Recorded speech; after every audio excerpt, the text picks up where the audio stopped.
बच्चों, हमने अपराजेय इस कहानी के अंतर्गत पिछली वीडियो में देखा कि अमरनाथ जी जिनका एक्सीडेंट हो जाता है, उनका बेटा, घरवाले, मित्र, परिजन सभी चिंतित और दुखी होते हैं, लेकिन वह इस एक्सीडेंट से बच जाते हैं और डॉक्टर उन्हें कहते हैं कि आप इस दुर्घटना से बच गए, यह आपका नसीब है। लेकिन और वह रुक जाते हैं और बाद में वह कह देते हैं कि टांगों में जहर फैल गया है और इस वजह से आपकी जो टांगें हैं वह काटनी पड़ेगी। लेकिन अमरनाथ जी हंसते हुए क्या कहते हैं कि टांग ही काटनी है तो काट दो, ऐसा वह डॉक्टर को कहते हैं। क्योंकि 60 साल तक इन टांगों के साथ जिया हूँ, बहुत घूमा फिरा हूँ, देश विदेशों में, पहाड़ों पर, समुद्र के किनारे, रेगिस्तान में, पठारों में, सभी जगह घूमता रहा हूँ। जीने के लिए सिर्फ टांगे थोड़ी है, मेरे हाथ भी है और वह हाथ ऊपर उठाते हैं और दिखाते हैं। उसके साथ कहते हैं कि मेरा बाकी शरीर है। वे खुलकर हंसते हैं और डॉक्टर चैन की सांस लेते हैं।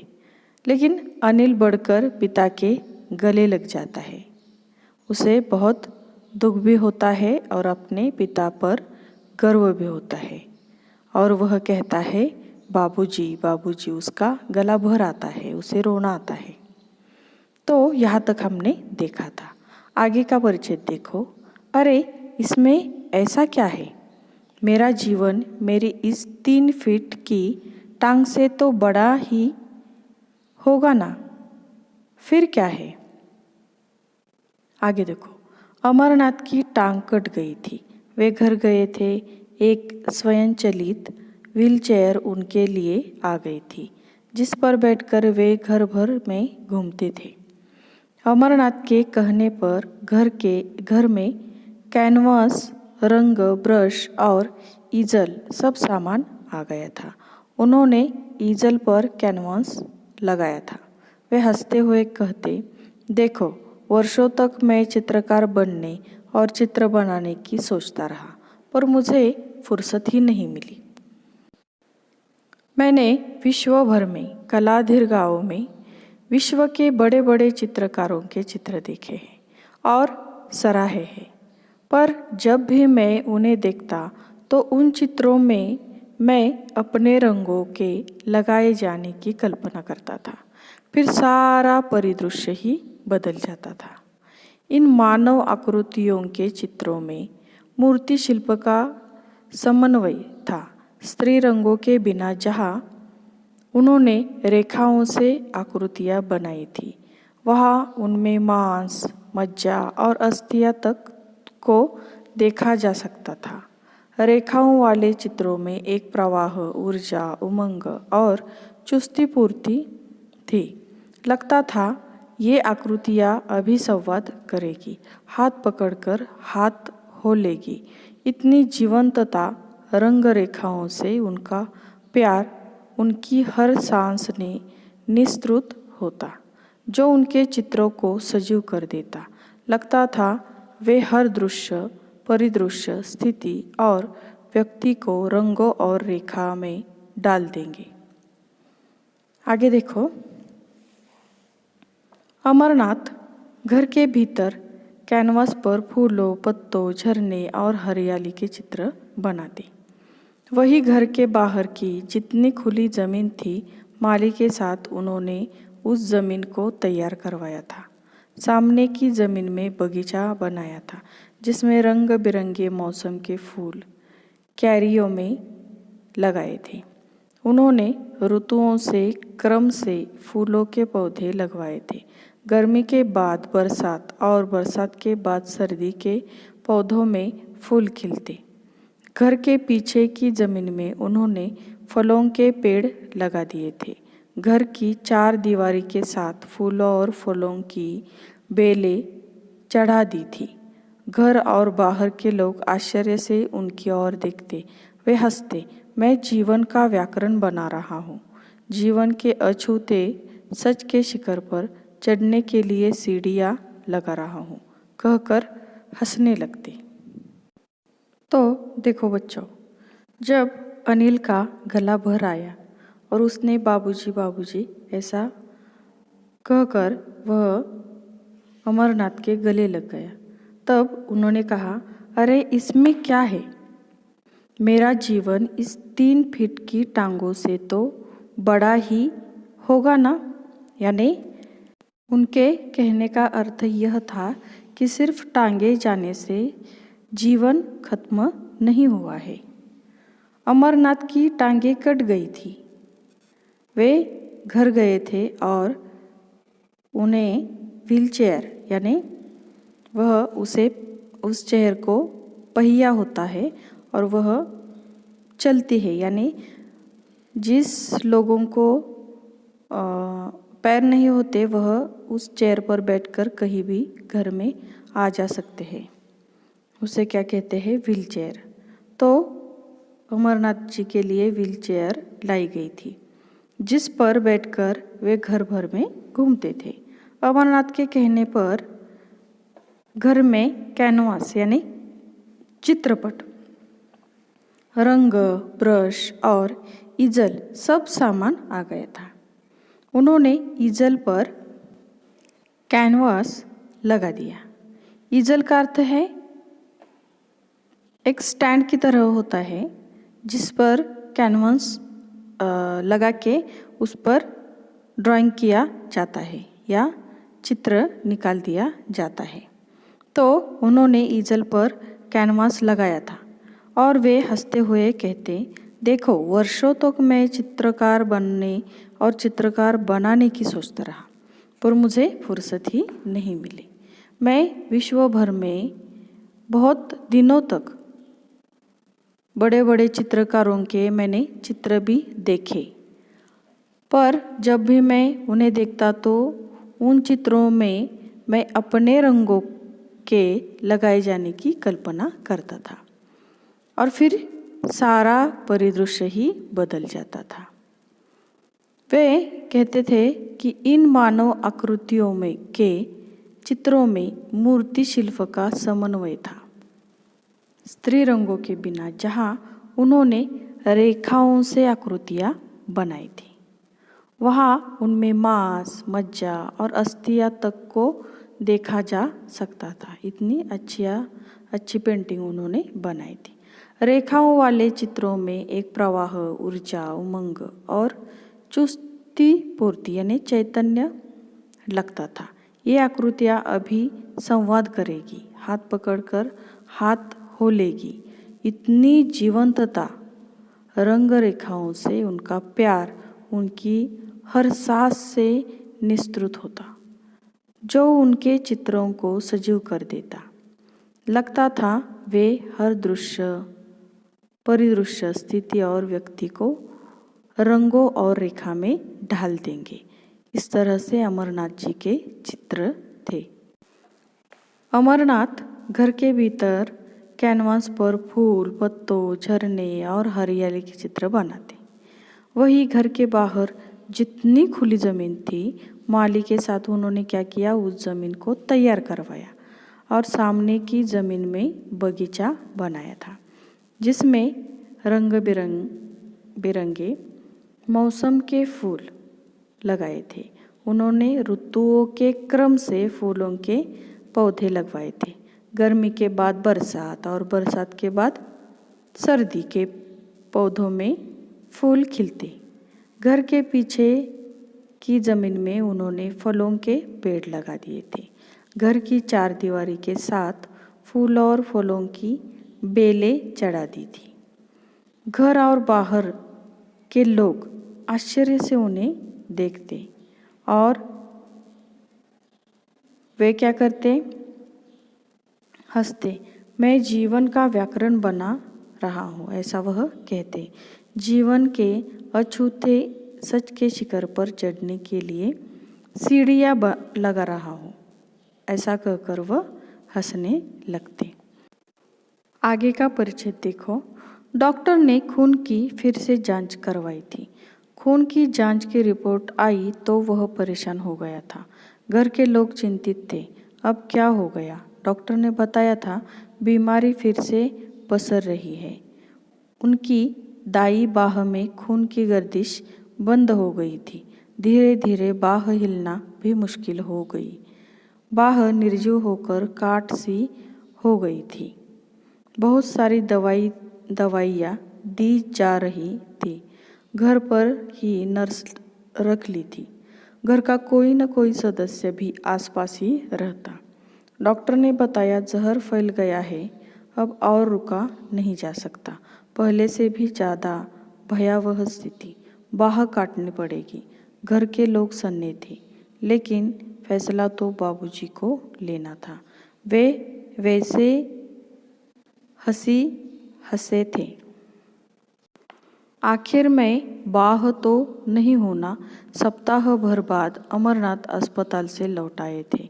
उनकी बाह काट दी गई थी। उन्होंने जल्दी ही बाएं बाह से अपना काम करना सीख लिया था। धीरे धीरे वे अपने सारे काम खुद ही करने लगे थे। उनके लिए खुली कमीज सिलवाए गए थे। वे पहले की तरह सामान्य लग रहे थे। अमरनाथ के कहा था, कल से मैं शास्त्रीय संगीत सीखना शुरू करूँगा।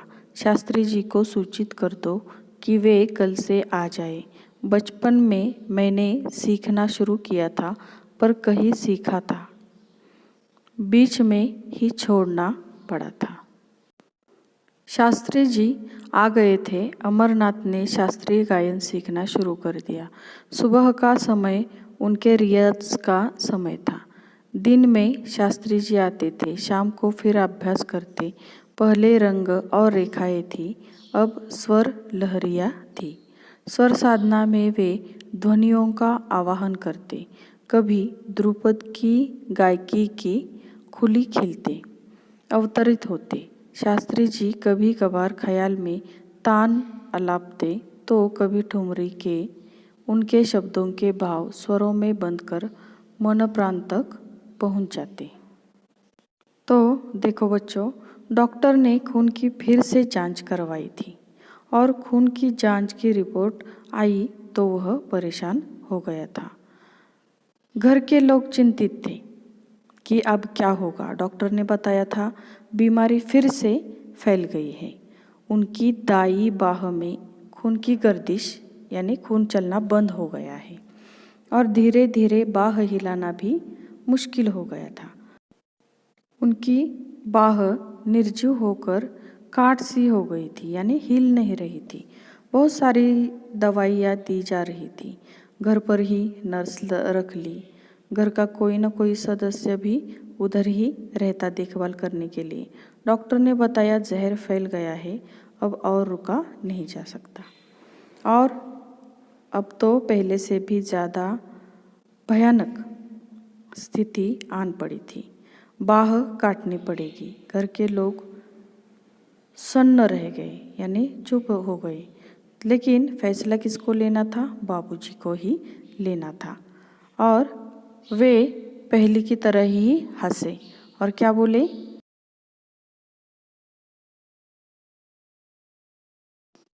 आखिर में बाह तो नहीं होना, यानी मेरा जीवन सिर्फ बाह नहीं है। और हफ्ते भर में अस्पताल से अमरनाथ जी लौटे थे। उनकी बाह काट दी गई थी। उन्होंने जल्दी ही बाएं हाथ से अपना काम करना सीख लिया था। धीरे धीरे वह अपने काम खुद ही करने लगे थे। उनके लिए खुले कमीज सिलवाए थे और वह पहले की तरह सामान्य लग रहे थे। एक बार क्या हुआ, अमरनाथ ने कहा कि कल से मैं शास्त्रीय संगीत सीखना शुरू करूँगा, तो शास्त्री जी को सूचित कर दो कि वे कल से आ जाएं। बचपन में मैंने सीखना शुरू किया था, लेकिन बीच में ही छोड़ना पड़ा था। अब शास्त्री जी भी आ गए थे। अमरनाथ ने शास्त्रीय गायन सीखना शुरू कर दिया। सुबह का समय उनके रियाज का समय था। दिन में शास्त्री जी आते, शाम को फिर अभ्यास कराते। और पहले रंग और रेखाएं थी, है ना। जब टांगे काट दी थी तो उन्होंने अपना मन कहाँ लगाया था? तस्वीरों में या चित्र निकालने में लगाया था। लेकिन अब कहाँ लगाया है कि स्वर साधना में। कभी ध्रुपद, यह गायन का एक प्रकार है, तो ध्रुपद की गायकी की खुली वह खेलते या गाते थे। शास्त्री जी कभी कभार ख्याल में तान आलापते, तो कभी ठुमरी के उनके शब्दों के भाव स्वरों में बंधकर मन प्राण तक पहुँचते। इतना वह अच्छा गाते थे। आगे देखो, जहाँ लौकिक और अलौकिक, भौतिक और आत्मिक तथा स्थूल और सूक्ष्म की सारी सीमाएं टूट गई थी। मानो स्वर जीवन का एक नया बोध, एक नया अर्थ उद्घटित कर रहे हो। आगे देखो, इन सब के साथ भी अमरनाथ की डॉक्टरी जांच अपने निश्चित समय पर होती थी। वे फिर बीमार पड़े। वही तेज बुखार, डॉक्टर के चेहरे पर वही चिंता, घर के लोग दुख से व्याकुल। अब क्या होगा डॉक्टर? उन्हें अस्पताल ले जाया गया। वे सप्ताह भर बाद लौट आए थे। उनकी आवाज़ जा चुकी थी, पर उनकी आंखें हंस रही थी। वैसी ही हंसी जैसे कह रही हो, देखो मैं जीवंत हूँ, मुझे चुनौती मत दो। जीवनानुभव और कला के अनुभव की एकात्मता का खौलता सच। आगे देखो, उनके कहने पर शास्त्रीय संगीत तज्ञों के कैसेट और डिस्क, उनका म्यूजिक सिस्टम उनके कमरे के साइन बोर्ड पर रख दिया गया। उनके कमरे की सज्जा नए सिरे से उनकी सुविधानुसार कर दी गई। उन्होंने इशारों से बताया था, मैंने संगीत सीखा पर सुना तो नहीं था। मेरी साधना अधूरी रही। उन्होंने अपनी साधना पूरी की। उनकी सिद्धि का लाभ तो ले सकता हूँ। उनकी दिनचर्या बदल गई थी। वे मुस्कुराते इशारों में जैसे कहते हो, मैं आनंद में हूँ। वे सुबह उठते, अपनी व्हील चेयर पर बाहर खुले में बगीचे में बैठ जाते, पक्षियों का कलरव सुनते, सूखे पत्तों के झरने की आवाज़, कलियों के चटकने की आवाज़ें उन्हें सुनाई देती। उन्हें ओस की टिप टिप पत्तियों के खुलने की, धीमी हवा के सरसराने की सूक्ष्म ध्वनियाँ बहुत स्पष्ट सुनाई पड़ने लगी थी। उनके चेहरे पर एक उजास दीप्ता था। आंखें बंद करके कजरी की तान सुनते। दिन में वे अपनी रुचि और समय की अनुकूलता से शास्त्रीय गायन की सीडी सुनते। घर के लोग चाहते थे जैसे भी हो, वे जो चाहते हो करे। वे उन्हें इतनी खुशी तो दे ही सकते थे। आगे देखो, इस समय अलवैर कामों का कालीगुला नाटक उनके भीतर मंचित होता है। ईश्वर क्रूर रोमन शहंशाह कालीगुला बन गया है। अपनी इच्छा से वह मेरे अंगों को कटवाता जा रहा है। जैसे जैसे उसे ज़रूरत पड़ती है, उसी क्रम से वह एक एक अंग भंग कर मुझे मरवा रहा है। मुझे कालीगुला के विरुद्ध एक शांत संघर्ष करना है, क्योंकि मैं जानता हूँ जीवन का विकास पुरुषार्थ में है, आत्महीनता में नहीं। वे सोचते सारे गत्यावरोध समाप्त हो, निर्बंध हूँ मैं। जीवन का हर पल, हर वस्तु, हर स्थिति अद्वितीय हो। मेरी अपराजेय आस्था जीवन के अंतिम साक्ष्य में मुझे निर्भय कर दे। तो देखो बच्चों, पहले तो अमरनाथ जी की टांगे कटवा दी गई। उसके बाद दायां हाथ भी काट दिया गया। मानो सारी सीमाएं टूट गई थी। मानो स्वर जीवन का एक नया बोध, एक नया अर्थ उद्घटित कर रहे हो। इस सब के साथ भी अमरनाथ की डॉक्टरी जांच निश्चित समय पर चल रही थी। वे फिर बीमार पड़े, तेज बुखार आया। डॉक्टर के चेहरे पर वही चिंता। घर के लोग सब चिंतित और व्याकुल हो चुके थे। अब क्या होगा डॉक्टर? उन्हें अस्पताल ले जाया गया। वे सप्ताह भर बाद लौट आए थे तो उनकी आवाज़ जा चुकी थी, पर उनकी आंखें हंस रही थी, वैसे ही जैसे पहले हंसा करती थी। जैसे वह कह रहे हो, देखो मैं जीवंत हूँ, मुझे चुनौती मत दो। जीवन के अनुभव और कला के अनुभव की एकात्मता का खौलता यह सच था। उनके कहने पर शास्त्रीय संगीतों के कैसेट और डिस्क, उनका म्यूजिक सिस्टम उनके कमरे के साइन बोर्ड पर रख दिया गया। उनके कमरे की सज्जा नए सिरे से उनकी सुविधा के अनुसार कर दी गई। उन्होंने इशारों से बताया था, मैंने संगीत सीखा पर सुना तो नहीं ना। मेरी यह साधना अधूरी रही। जिन्होंने अपनी साधना पूरी की उनकी सिद्धि का लाभ तो ले सकता हो। उनकी दिनचर्या बदल गई थी। वे हंसते इशारों में जैसे कहते हो कि मैं आनंद में हूँ। वे सुबह उठते, अपनी व्हील चेयर पर बाहर खुले बगीचे में बैठ जाते। पक्षियों का आवाज़, सूखे पत्तों के झरने का आवाज़, कलियों की चटकने की आवाज़ उन्हें सुनाई देती। उन्हें ओस की टिप टिप, पत्तियों के खुलने की, धीमी हवा के सरसराने की सूक्ष्म ध्वनियाँ बहुत स्पष्ट सुनाई पड़ने लगी थी। उनके चेहरे पर एक दीप्तता थी। आंखें बंद करके कजरी की तान सुनते। कजरी यानी यह संगीत का एक प्रकार है। दिन में वे रुचि और समय की अनुकूलता से शास्त्रीय गायन की सीडी सुनते। घर के लोग चाहते कि वे जैसा चाहे खुश रहें। इस समय अलवैर कामू का कालीगुला नाटक, कालीगुला अर्थात एक क्रूर रोमन शहंशाह, तो उन्हें अलवैर कामू का कालीगुला नाटक उनके भीतर मंचित होता है। ईश्वर क्रूर रोमन शहंशाह कालीगुला बन गया है। अपनी इच्छा से उन्हें अमरनाथ जी को लगता है कि अपनी इच्छा से वह मेरे अंगों को कटवाता जा रहा है। जैसे जैसे उसे ज़रूरत पड़ती है उसी क्रम से वह एक एक अंग भर कर मुझे मरवा रहा है। मुझे कालीगुला के विरुद्ध एक शांत संघर्ष करना है, क्योंकि मैं जानता हूँ जीवन का विकास किसमें है? पुरुषार्थ में है, आत्महीनता में नहीं है।